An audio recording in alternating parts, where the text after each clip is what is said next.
And the list of accomplishments. For the first time since his arrest, Governor Rod Blagojevich is answering questions about his alleged actions and his defense.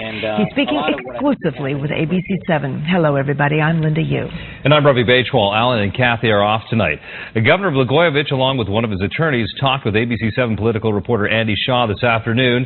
And Andy joins us now with more on this big surprise. Andy. Ravi and Linda, Governor Blagojevich is in fact battling back on multiple fronts tonight as the feds threaten to take away his freedom, an impeachment panel threatens to take away his job, and would-be comedians threaten to take away his last shred of dignity, all of which seems to be fueling the governor's fighting instincts, as he told me today in an exclusive interview outside a law office on the South Side. He hadn't said anything since a week ago when he, of course, came out and made that 3-minute speech at the Thompson Center.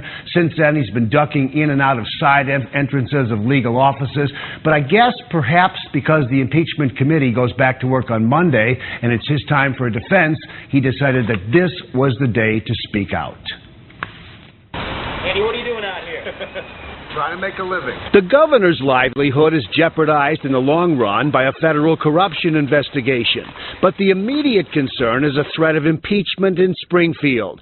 So today, Rod Blagojevich is providing his attorneys with a list of accomplishments aimed at derailing an impeachment process that, according to Lieutenant Governor Pat Quinn, is a foregone conclusion. I have no intention whatsoever of leaving a job the people of Illinois elected me to perform because of false accusations and a political lynch mob. I wasn't hired to do that. I was hired to fight for them, and I'm going to keep fighting for them. And if somehow that's impeachable, then I'm on the wrong planet, and I'm living in the wrong place. The governor's lawyers want to keep the House Impeachment Committee from hearing Blagojevich's crude and salty language on those secret FBI tape recordings of alleged pay-to-play schemes to raise campaign cash in exchange for state contracts, get the Tribune office back, and auction off President-elect Barack Obama's Senate seat to the highest bidder. Would you be embarrassed if they played portions of the audio tapes that showed profanity-laced language, even if nothing was actually traded? Well, look, if I'd have known people were listening, I probably wouldn't have said some of the things that you say in private conversations. But I think there's probably tens of millions of people across America who talk like that from time to time. The governor's national notoriety now includes this parody on an internet ad for defense lawyers in California. Mr. Governor, there's these two men out here that want to talk to you about the seat you have for sale. Great. That's great. Send them in. Wait a minute. Do they look like they have money? Are they wearing nice suits? Well, they're wearing these really nice vests that say FBI. Oh, my God.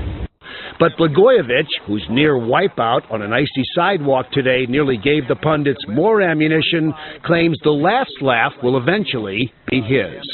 I know what the truth is, and the truth is I've done absolutely nothing wrong, and I've done a lot of things right. And even in this process, without saying too much, that was all about trying to end up at the right decision that could do the most things for the people of Illinois. And when the full truth is told, you will see precisely that. The governor's lead attorney, Ed Jensen, or Gensen, he answers to both, will be providing the impeachment committee with a list of 25 Blagojevich accomplishments in office that, in their opinion, make the concept of impeachment ridiculous.